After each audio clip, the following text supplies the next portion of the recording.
everyone. Today I'm going to talk about training children to overcome obstacles, empowering children to slay the dragons in their lives, so to speak, and I'm just letting them know that they can do that. When we're a little older, we start to realize that when things seem difficult or dark, perhaps we have to push through. And there's always a light at the end of the tunnel, right? Well, children don't know that yet. That takes time to figure out. And sometimes we don't stop to think about that. But just letting them know, it's okay to make mistakes. It's okay if things don't always feel bright. Just know that, tomorrow's a new day. It's okay to have obstacles. It's okay to have a down day, so to speak.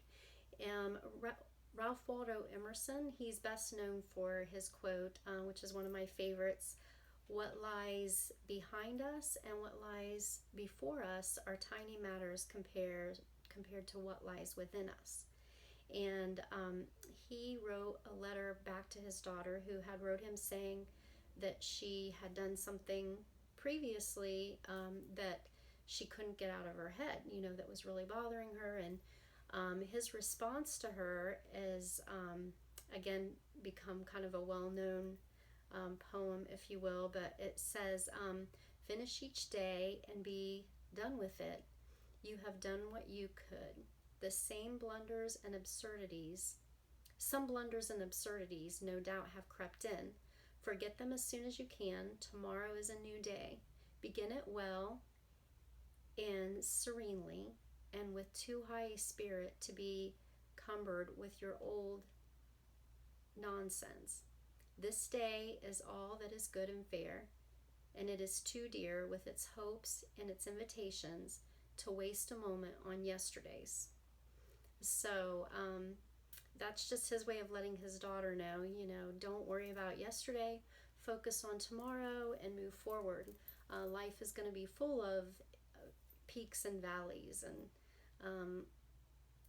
dark days and bright days, right? So we want to teach them that early on.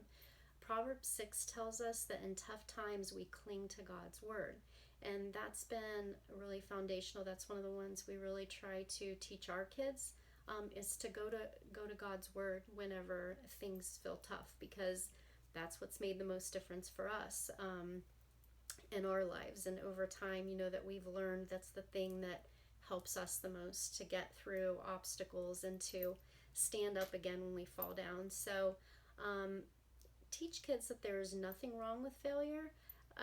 The only difference between successful people and unsuccessful people is that successful people have failed more times than unsuccessful people, and they will tell you that. So we're often being taught and programmed that failure is bad.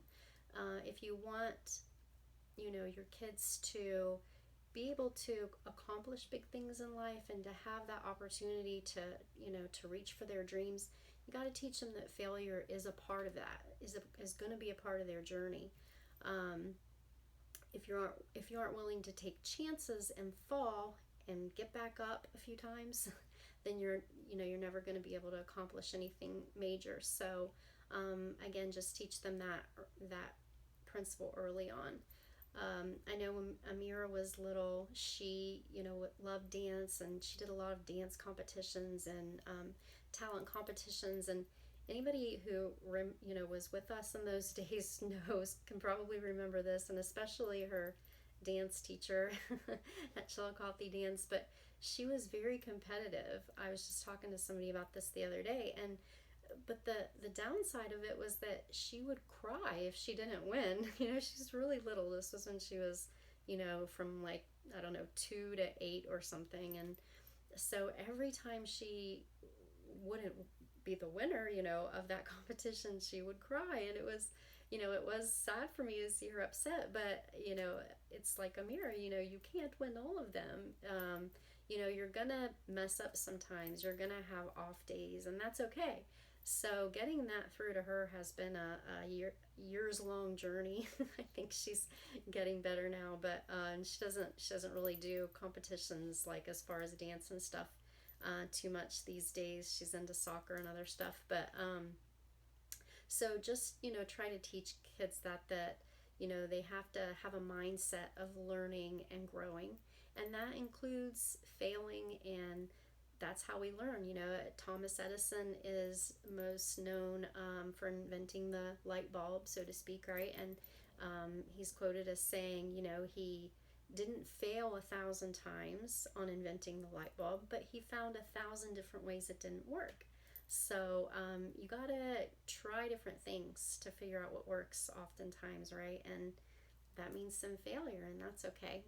So with that, if you guys want to, I know a lot of you, like us, are raising some strong-willed children out there, and we do have a free giveaway for that right now.